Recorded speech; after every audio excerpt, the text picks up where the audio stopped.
Kamakailan ay nagbigay ng reaksyon ang aktres at content creator na si Bea Bores sa pag-amin ng Sales Vice President ng iShip Logipack Incorporated na si Mirai Yamada na siya umano ang ama ng dinadala ni Bea. Matatanda ang isinapubliko ni Bea sa kanyang YouTube vlog noong Martes, August 12, 2025, na nagdadalang tao siya makaraang mag-pregnancy test ng ilang ulit. Sa naturang vlog, agad ipinaalam ng content creator ang magandang balita sa kanyang mga kaibigan, kabilang sina Andrea Brillantes, Zinab Harake, Sachesna Laparan, at Danica Ontenco, nang magpositibo siya sa pregnancy test. Bago matapos ang kanyang vlog, naging emosyonal ang aktres nang aminin niyang wala naman talaga siyang planong itago ang pagbubuntis niya. Kung tutuusin niya ay masayang-masaya raw siya nang malaman ito, kahit hindi niya naman inaasahang magiging ina na siya sa edad na 22. Ganun pa man, ipinangako ng content creator sa kanyang magiging anak na gagawin niya ang lahat para palakihin ito ng maayos, malusog, at punong-puno ng pagmamahal. So, to my family, Blythe, oh my God, I'm really so sorry. But I want to have this private moment with this love. Kaya, pina-email ko na yung gender. Texting na gender review ko, but I've been thinking about it kasi. And I just want to say, kung girl ka man or boy, I will be the happiest as long as you're safe and healthy. I'm sorry, cause I just want to say sorry to myself, cause this isn't how I imagined doing this. But I'm just so proud of myself, cause kaya ko, kinakaya ko, and I know that you're gonna be my biggest and greatest blessing I could ask for in life.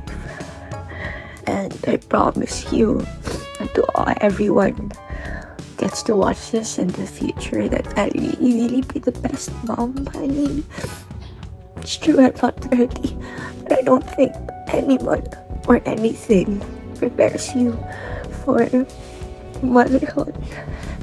At dahil sa biglaang pagdadalang tao ng aktres, maraming netizens ang nagtatanong kung sino nga ba ang ama ng ipinagbubuntis niya. Ayon kasi sa fans ng aktres, kung pagbabasihan umano ang mga post ni Bea sa TikTok, ay si Mirai ang huling nakarelasyong isinapubliko nito. Kaya naman pinag-usapan ng netizens sa social media si Mirai Yamada at ang naging relasyon nila ni Bea. Maraming haka-haka ang naglabasan sa kinahantungan ng relasyon ni Mirai at Bea. Ayon sa ilang netizens, nagwakas ang pag-ibigan ng dalawa dahil umano sa third party. Iyon din umano ang dahilan kung bakit galit at hindi nagawang isapubliko ng aktres ang pagkakakilanlan ni Mirai bilang ama di umano ng kanyang anak. Kaya naman sa pamamagitan ng pagkukomento sa isang TikTok post ng fan ni Bea ay nagsalita na si Mirai upang wakasan na ang samut-saring alegasyon.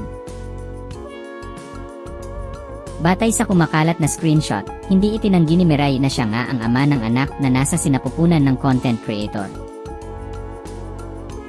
Bagamat hindi naging maayos ang relasyon nila ng aktres, sinabi ni Mirai na hindi raw ito magiging rason para hindi siya magpakaama sa magiging anak nila. Nangako naman si Mirai na gagawin niya ang lahat ng makakaya niya para maging best father.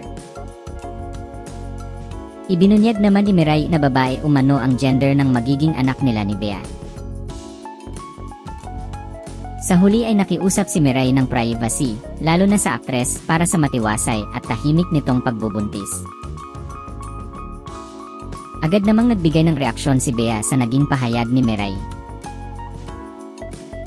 Komento ng content creator sa isang post ng netizen sa TikTok, "Nyek na una pa magsabi ng gender. I never even revealed na siya yung dad." Kaya naman nag-post ng video ang aktres sa TikTok upang ipaalam sa lahat na hindi raw niya ibinunyag sa publiko na si Mirai ang ama ng bata, ngunit nagpakilala ito at ibinunyag pa ang gender ng anak niya. Sinabi rin niyang wala raw siyang intensyong ipakilala sa publiko ang ama ng anak na nasa sinapupunan niya. I don't know if reading comprehension niyo or maybe mali or kulang lang ako ng pagkasabi, but it means I never revealed sa public na siya yung dad. Hindi I never revealed sa kanya na siya yung dad. Nagpakilala siya. He also revealed the gender. Wala din akong intention or anything. Wala talaga akong balak magsalita. Sabihin na siya yung tatay.